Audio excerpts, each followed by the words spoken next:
Spoil your appetite, Dean. We're about to have some lobster bisque and Indian pudding that doesn't stop. Why do you always have to spoil everything?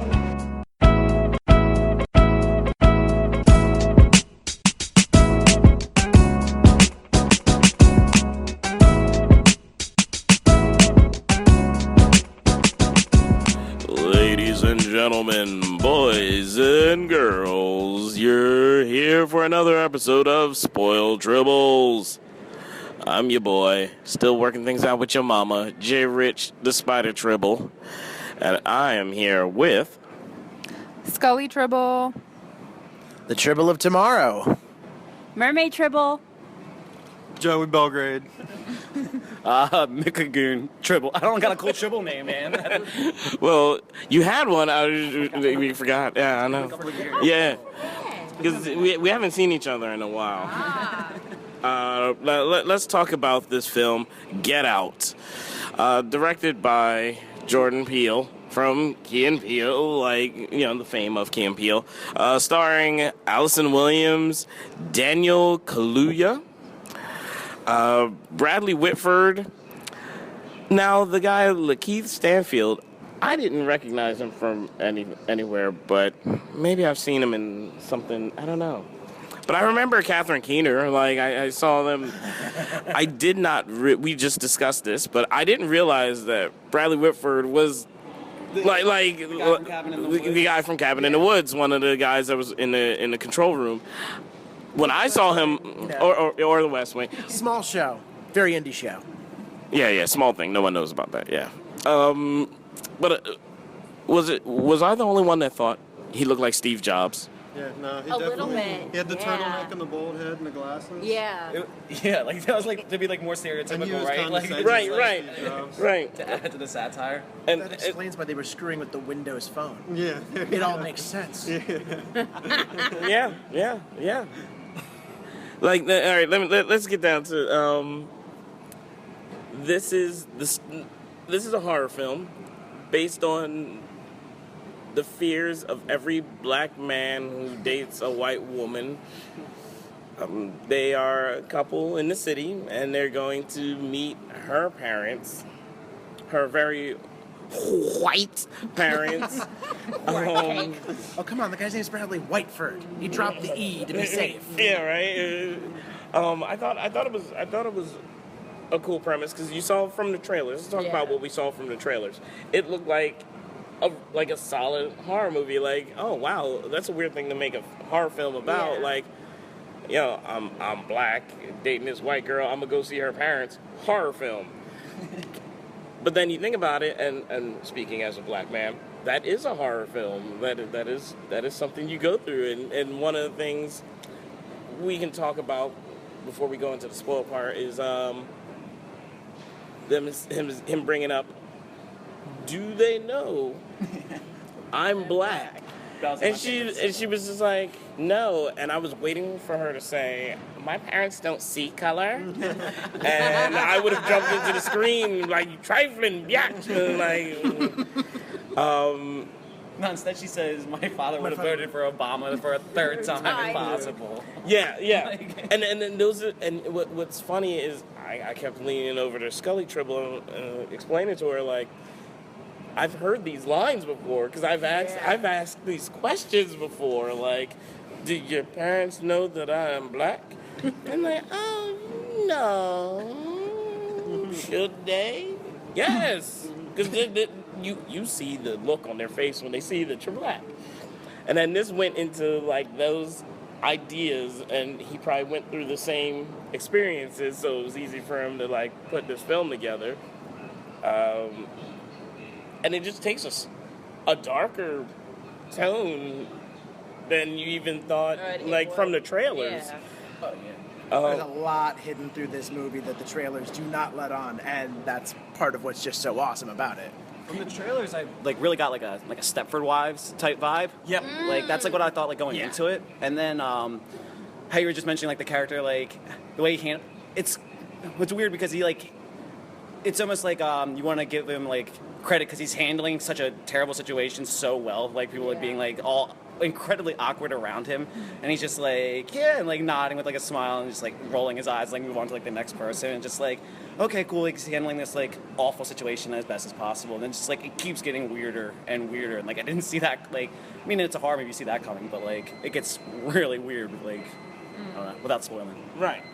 So let's real quick just run around and give like quick, short like thoughts on the movie itself. We'll start with Tribble, and then. So is this the spoiler-free version now? And then we get into spoiled, or we can say whatever we want? No, just do a quick synopsis of what you think of the movie, like a one or two sentence, like. I do think it was a great depiction of the quote-unquote nightmare and nervousness that young men, black men go through, and yes, it's to like the nth degree. But you also yes. I mean, I don't think everybody has been like kidnapped unless you have. Do you want to? We can talk later. We can talk later.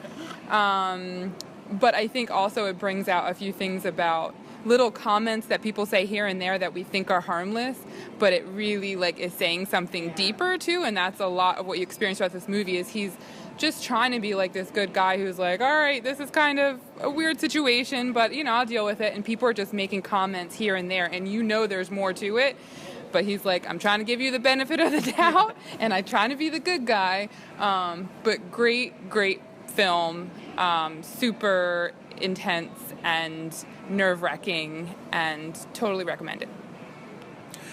Well, first of all, I think Jordan Peele's made one of the most artistic horror movies, because honestly, this film is just visually stunning. Even just the sound design is very, I hate to use the term triggering for some people, just the way it's mixed and the way the jarring sounds that they use. It's just, you almost feel like you're kind of going through a conditioning experience yourself. But as far as the movie is concerned, if this year keeps going the way it has for horror, between this and Cure for Wellness, I think it's going to be a really good year for horror. And I can't wait to see what Jordan Peele does next. He has my undivided attention, if he didn't already have it with Key and Peele. Yeah, I really, really enjoyed it. I think this is his first movie, right? Directing? Yeah, first writing and directing. Extremely impressive movie. I think he took a genre that usually has a tendency to be tone deaf in terms of social consciousness. Like, you think about movies like The Forest, which I found offensive. I didn't see it, but the premise I found offensive. That one, I can't remember the name of it, but it was set in Chernobyl, and it was like Chernobyl Diaries? Yeah. Yeah. So a genre that has a tendency to sometimes be very tone deaf, and elevated it so beautifully and scarily, and it was really fantastic. I'd have to agree with everybody else. I think Jordan Peele did a very good job on his breakout film. I think this movie walked a very fine line between comedy and horror, and because it explored topics that are so relevant today and people deal with all the time, I think it really added an edginess to it, and just kept you on edge, even though you didn't know really if you were supposed to be scared or you were supposed to laugh at certain times. But overall, I really enjoyed it, and I am excited to see what he comes out with next. By far my favorite theater experience I've had this year so far. That crowd was awesome. So go see it opening weekend for that reason alone, to see it with a big crowd and have fun. I mean, it's the production quality you come to expect from like Jordan Peele. That the visuals were so good. It's just such a good first film, I guess. We're going with his directorial debut. Yeah, fantastic. I'm gonna join the masses. Maybe I'm under hypnosis. I don't know, but I'm gonna join the masses. Maybe we all are, right? Drop the teacups. I really like this movie. This was a fresh look at horror as a whole. I don't get a chance to feel that as a horror buff. Like, I don't get to see something that's like completely new that you're like, all right, and it was good. Like, I get the ones on Netflix, sometimes you'll get, here's a new twist on something, but it's usually really bad. But this was, like, done really well, and it was surprising that it came from a comedian. So that was the other thing, it's been a while since we've had a serious horror film that had a connection to the black community. Well, Peele's also a huge student of the genre. I mean, I remember the coverage that came out when they first announced the movie was happening. He was saying that, he loves horror movies. Yeah. And that you can just see that informed through every decision in this film, because he pays homage to the genre, but he doesn't take the cliched shortcuts. Yeah, I feel like he pokes fun at some of the cliched stuff that you usually would see in a horror movie, and then he adds the layer of social context to it. And it like all comes together so perfectly. I feel like that we're all feeling the same way about. Well, yeah, right in the opening, the guy is walking down the street and the car falls. Like, oh no, I'm not doing that. Because in any other film, he would have kept walking, something would have happened. Even the fact that the car was white itself, it was almost like symbolic, Yeah. It was kind of like an added layer to it. Now, I was going to say, now that you have heard this part of the review, when does it come out? This Friday, right? It comes out this Friday. February 24th. Yeah, that's right. February 24th, this Friday. So please, go see it. Real quick, let's go into our 1 out of 5 tribbles on what you would give this film, and then we can go into all the spoiler talk so we can just geek out for a bit. All right? Okay, I will give it 4.5 out of 5 tribbles. 4.5? I think I'm inclined to go 4.5. I want to give it a 5, but I'm afraid I'm going to look too lenient. But 4.5, yeah. Oh, stop it! I'm giving it a 5. I'm giving it a 4 based on the fact that it's original, its creativity, and the ability to bring social context into the genre. 4.5 for the same reason. I feel like I'm not being critical enough if I say 5. I want to give it a 5, but only for where it stands, because it's been a while since we've seen black horror. I love that. The fact that on first impression we saw no real faults in the movie, and horror is a big window of faults. Like you could go through, and with all those tropes and all that stuff going around, there was the pacing was nice, the visuals, the cinematography, the soundtrack was good. Like the play on the audio effects, like everything was solid, and it was a lot of practical effects. There wasn't a lot of like overly used any special effects, even with blood effects. So to me, that's a perfect horror movie. That I can see that being the new, not saying classic as in like Freddy, Jason, and all that, but those thrillers that become a classic, that'll definitely, especially in the minority community, like straight up, like that is something that a lot of, especially black men, they'll get it. Like, Especially after the election in 2016. Right. Which was the source material for this film. And so I got to give it a 5. So, I mean, with that, it's roughly like a 4.5 on average all around. Yeah, with your 4 and all that stuff. So it's around 4. It's worth seeing, people. All right, so let's get down to all the spoiler talk. All right? So if you don't want to hear anything spoilery, just stop it for now and then come back after you see the movie. All right, 3, 2, 1, let's go. White girls, watch out. The scene when she's listening to like the whitest music, drinking a cup of white milk, like in that white scene, like it was so from Dirty Dancing. From Dirty Dancing. She was listening to That's Time of the My song. Life. Oh, yeah, that's right. Oh, song she's at the end. scouting The song at the NCAA end. players. Yo. Yeah, that song's at the end when he lifts her up. Okay, here's what I thought.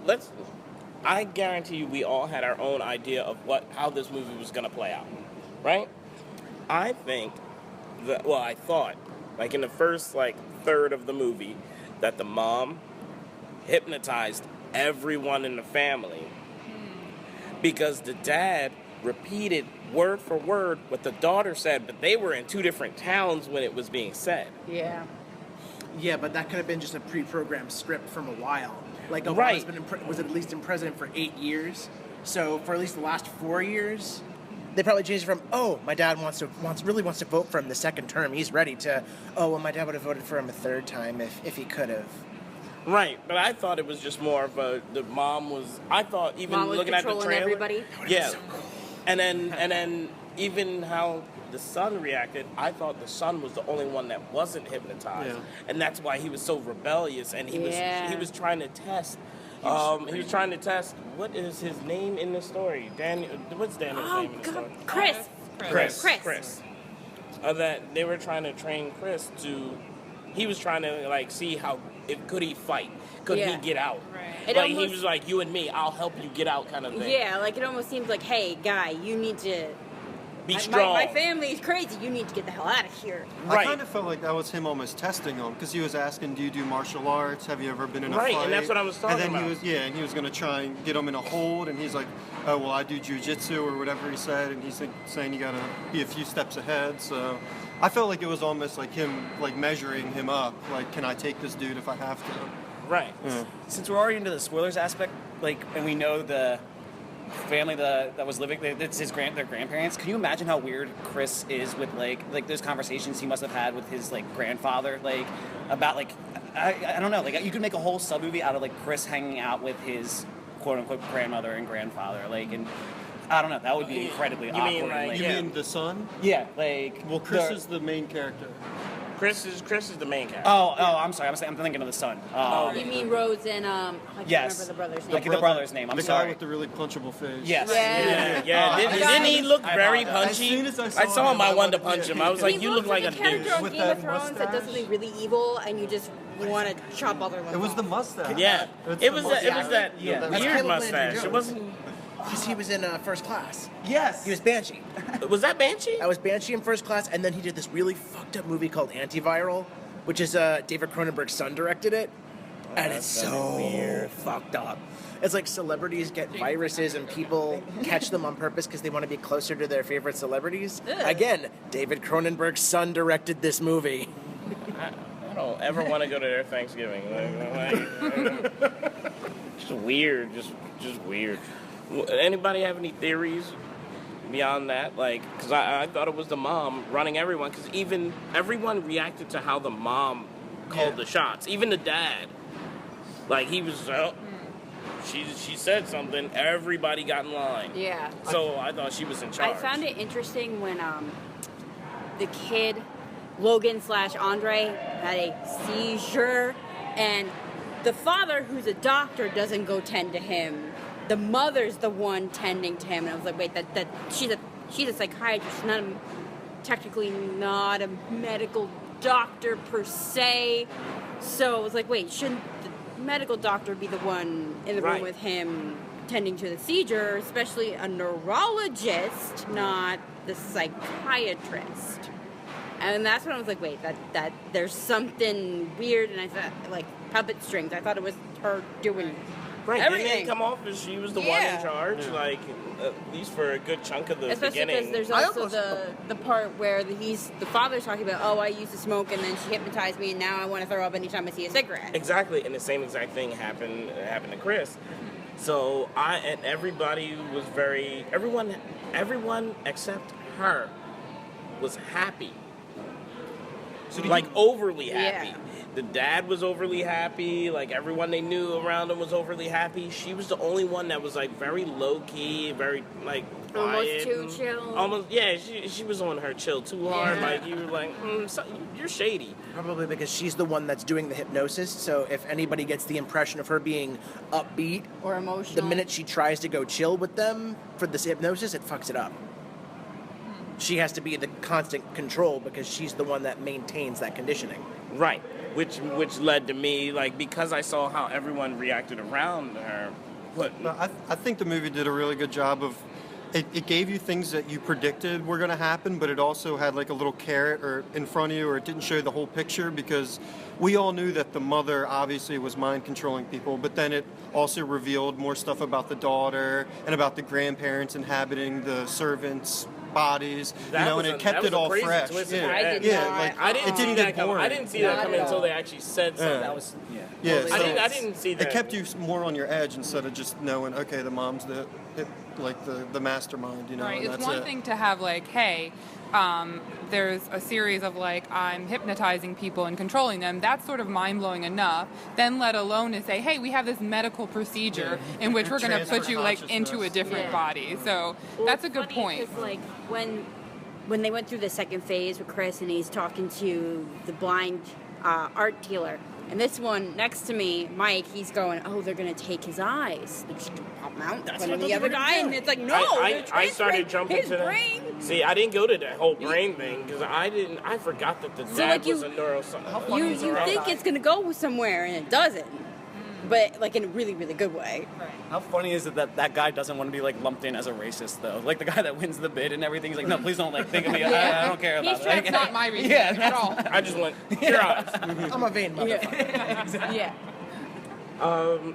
So let's talk about some of the little scenes they had in there. Like, the running scene with the gardener. Like, that was that actually, if I was there, You would have run. I would have already been running. Me too. If you ask any black folk on the street now, if you see black folk running, you run.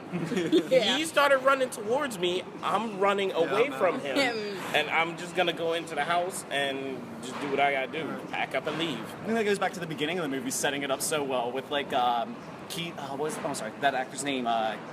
He's on Atlanta, walking like the wrong way. Darius from Atlanta. Keith, can't think of his name, but. Yeah, Andre. Yeah. And he's walking down the street and just like, oh no, it turns and goes like. That was amazingly shot because he goes the other way. You know that the car is going to be there, the door's going to be open. It pans over, and then and then you know something happens. But just the way it's visually feeds you everything, you're just slowly along with it, and it's just perfect. But it was all one cut. That's too. what I was That just was gonna the thing that was. Was it all one? That was all It one cut. Yeah. And then At some point, I was like, is this all like from the beginning till now been one steady like? When he was walking, the camera stayed in front of him. Then when the camera goes around him when the car turns around. Such a and cliche then he horror turns around. thing. When he turns around, it's no, I'm out of here, and starts leaving. And like the camera's going, and that like follow him. The camera then turns again, which means they had to have probably a small.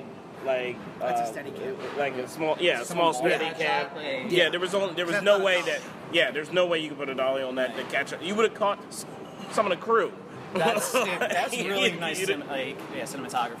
I still think the best thing about this movie is how well it balances comedy and horror, because half the time with his friend that works for the TSA, you're busting out laughing the whole time. And then the other half of the movie, you're scared and because you don't know what the hell's going on with all these mind-controlled people. And like, it's not cheesy comedy horror like Scary Movie or something like that. It's like actual, like, when you're scared, you're on the edge of your seat. And when you're laughing, you're actually laughing. It's very realistic. It's very genuine. Grounded. Yeah, it's they're saying things that they would actually say and doing things that you could see people doing. Right. And They're there's smart even characters.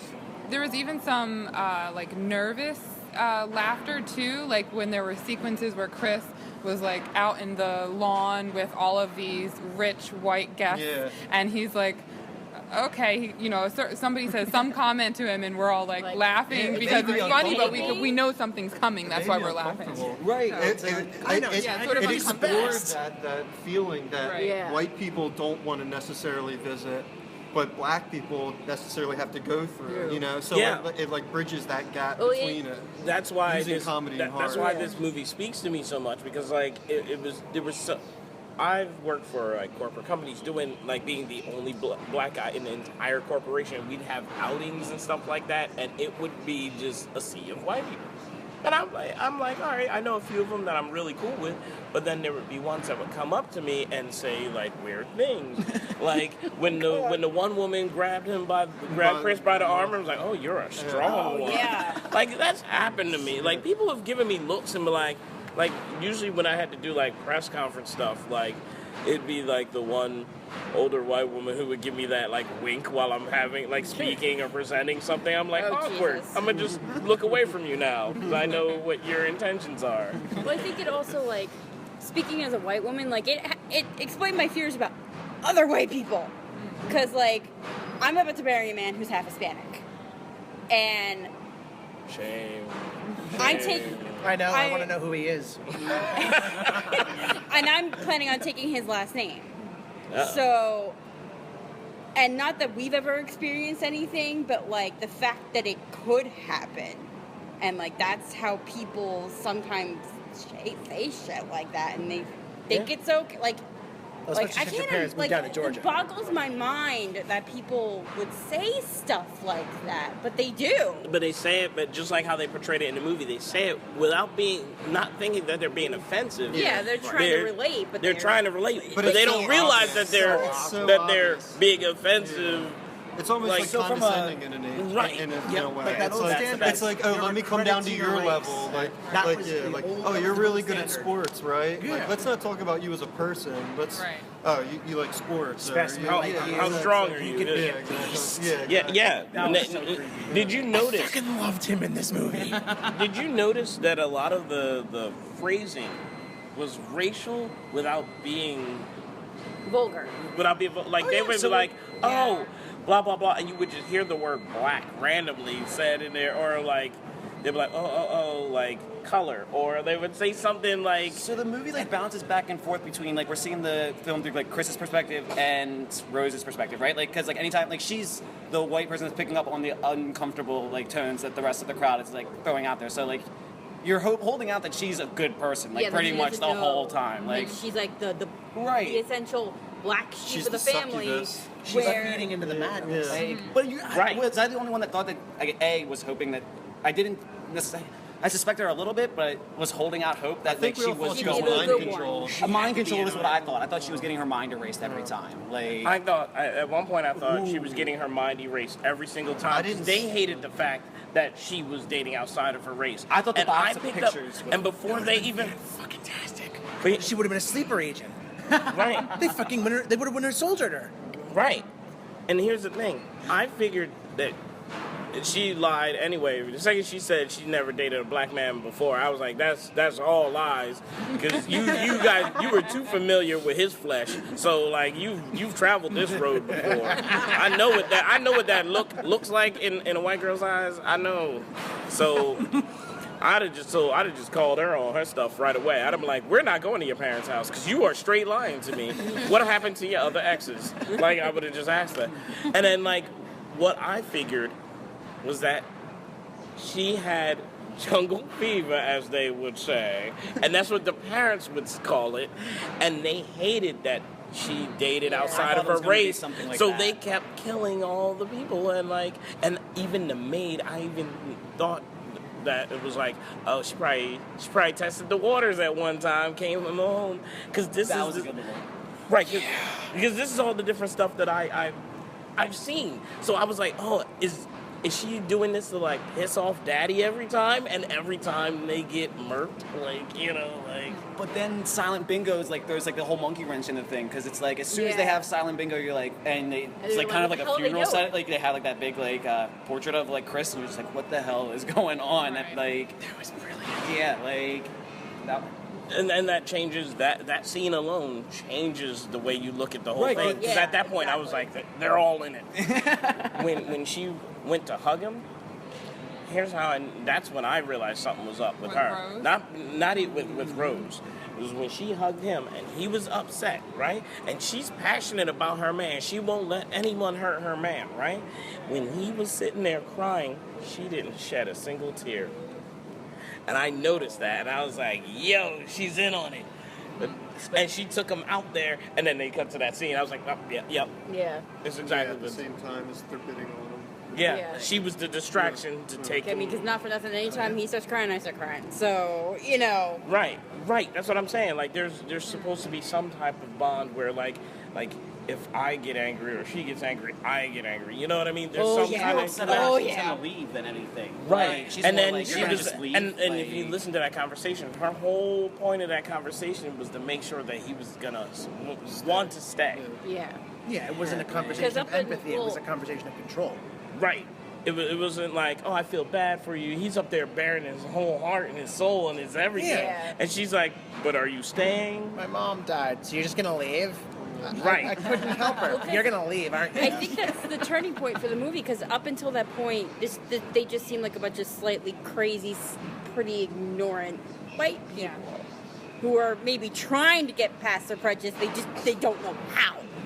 Right. But then you get to that turning point, and then her kind of being a little bit apathetic to, you know, I don't want to say a breakdown. I don't want to call it a massive breakdown, but he's like pouring his heart out, and then Right, it's like a it turning cuts to the point. scene where they're you think they're playing bingo, but they're not really playing bingo. Those are auction cards. And then you see the portrait, and I'm like, oh, Jesus. I mean, they're bold as hell though to do that. Like, hey, they just went out for a walk, and we're playing bingo with your life. Good But that's job. why it was silent. That whole silent party though, Yeah, the so- party like how like they talk when he's around, and then like he walks away, and they all just like stop and like Right. that It's was all so about him. creepy. That was See, good that storytelling. added to the whole hypnosis thing, because when Chris went upstairs and everyone in the Everybody whole stopped. house, all the guests and everyone stopped and then watched Yeah, where they listened to his footsteps and then followed his footsteps from the floor below. Like And Rose is the one that pops up upstairs. They send her out to go figure out what's Right. going on. Like at the Because time, I don't everybody- think about that. You think about like she's coming to check on her, like, hey, you left me Yeah. outside. Like it just plays out Well, 'cause naturally, if- but it's I them like feel like if dictating the whole situation. Anybody else went up there, it would have been a little bit Oh, odd. yeah, especially how they behaved Yeah. with him up until that Especially point. because they like Who would they have all gone up there went to like console him? like weeping angels, just like you know. right. Well, that was. I was just thinking about how they opened it up with the dad talking about the Olympics with Hitler being there and everything. Like, that was like such a awkward conversation and Right. setup to the whole film, and just like and then like how his dad came in second and just like bad luck for your dad though, right? And like because the guy's all proud. It's so Right. weird. Like, Right, but did you almost notice? got over it. Right, that's the part. I was just about to bring that up. Is the fact that he said he almost got over it, which is why he created this program. Right all the time. Oh my god! Right, I that's why. I just realized that too. Basically, take the song from the Jungle Book, I Want to Be Like You. That's what this movie is, only much scarier. Right. Yes. Oh, I didn't put the running thing together until like Invasion, right now. invasion of the Black Snatchers. I don't know, like that's what this is. It's crazy. Crazy. So, let's jump around to like one more thing. Do we all have like a favorite scene or sequence or something that was memorable in there? The Like, bingo. The bingo scene. The bingo. Because just the way that unveiled and the way that it slowly pulled back, and it's like, oh, bingo. Okay, everybody has bingo. That's cool. Oh, he's okay. 2, 3. Oh, those are values. Those are paddles. He's selling him off. Oh. Like just the slow, methodical reveal, no dialogue, intercut with him with Chris out in the woods. Just if there was any one sequence that showed what this movie did and how it did it, it was that. I think my favorite scene was the one where the maid approaches him to apologize about the cell phone being unplugged. Only because up until that point we hadn't really seen anything too. Chris hadn't really experienced anything too crazy. Like, weird, yeah, and then he was Yeah. testing the maid, saying, "Oh, I feel awkward around all these white people," and wanted to see her reaction, obviously. And she started this really weird reaction where she started tearing up, and she almost wanted to say something, but she couldn't. And you could just tell at that point he was like, "Okay, like something really weird is going on." And I just thought the lady who acted in that scene acted really well because she basically balled up and teared on sight, so I was impressed. When they take the flash of like the picture of the character and cause him to go into like the seizure, like that whole moment is like The quote unquote season. the quote unquote seizure, exactly. Like that whole moment stuck with me just because like that's when he's like literally yelling like get out of here, and like you take it as like There's your trope of naming the movie in the movie. exactly because he's Yeah. yelling it right there, like, and you're like, didn't but you don't feel- think it doesn't, yeah. It doesn't feel tropey the way Right. he did it. It really Right. did it. It was very forgot that earnest, it like, was and true. they're very quickly to shut him up with that, like, quiet him down, like, take him off and stop yelling, get out to the guy we're trying to collect. You did notice that the eyes change when they snap out of it. Their eyes were cloudy. Yeah, exactly. All the Like people's cataracts. eyes were their eyes were cloudy until they snap out of the trance, and then you see their actual eye, their true eye color and pupil. Like, and I was like, oh, okay, all right. You saw it again with the dad or the grandpa. Yeah. Yeah. At the end. Right. Yeah, when he flashed him. Taking the Right, photo when also the flash. taking the photo also has that huge comedic payoff of the conversation between him and his friend at the TSA. Just like, we know that dude. Like, and like, Yeah. why is he dressed like that? Yeah. Yeah, he's from Brooklyn. Like, You're not supposed to dress like that. yeah, right. With a white woman Funny 30 how years he's the older than hero, him. yeah. And also, Yeah. one of the best parts of the movie, too, was in the very end when everybody's basically dead and the car pulls up and the lights are flashing. crashing, and everybody immediately thinks, oh shit, here comes the cop from earlier, and this dude's going to get blamed for all these murders, and it's not going to be a good ending. And then his buddy steps out, and there's just like that sigh of relief, and like it's like a levity really moment. was. You know what I mean? Like it's like, all right, cool, it's going to work out. I would say that I agreed with all of those, so I'm just going to pick a different one because I can. That's the one good thing about this movie is that there are so many memorable moments. I would say that we could all say something different and all sort of agree that like that was an intense moment or that was really cool. So I think one of them was when Chris first gets hypnotized and the mom is like talking to him. He's not even realizing that he's getting hypnotized and he's falling into this pit of black. And he's just like tears are streaming down his face because he can't control anything. And you're just like, you feel for him and you're like, is he going to get out of this? What's going to happen? So that moment where like, I think it's feeling powerless, I think was really impactful of like, wow, I didn't agree to this and now you're hypnotizing me and you're in complete control. She tricked him because he thinks obviously that he's going to be hypnotized the classic way, but she starts spinning the spoon on the teacup, and that kind of just lulls you into a safe space. Because it was a consistent sound like metronome. What you mentioned earlier about like the whole sound score. I mean, the whole movie, like the audio in this film is done so well. Like, I mean, big highlight to the hypnosis and all the effects. Like the car crashes, people running into the car. A lot of that's so jarring and like pulls you in and out of moments. Well, even the score. Like I can't think of the composer off the top of my head. I think it's someone relatively new. But even the score for this film was. It sounds new. It doesn't sound like anybody that's been in the industry. No. I almost feel like not that this is a movie that necessarily needs to be in IMAX, but that one scene with the surgery, the music in there in an IMAX theater would have been amazing with the sound. I almost wish it was in that moment cranked up just a little bit more because of the choir. It was so good. Whoever did the score for this did a really, really good job. But I think you're right. I think it's not somebody. I remember seeing the name pop up in the beginning credits, but I can't remember who it is, and it's not somebody I recognize. Yeah. So it must be somebody new. Go ahead. On the way in, him and I were talking about 10 Cloverfield Lane and that car crash in the beginning. There was multiple moments in this film that reminded me of like that opening. Sudden. Yeah. That deer being like thrown at the car in the opening. Like. Yeah. For me, the one scene that, I mean, all the scenes that you're talking about, I knew you guys were going to pick all those, so I had to pick something that was super obscure.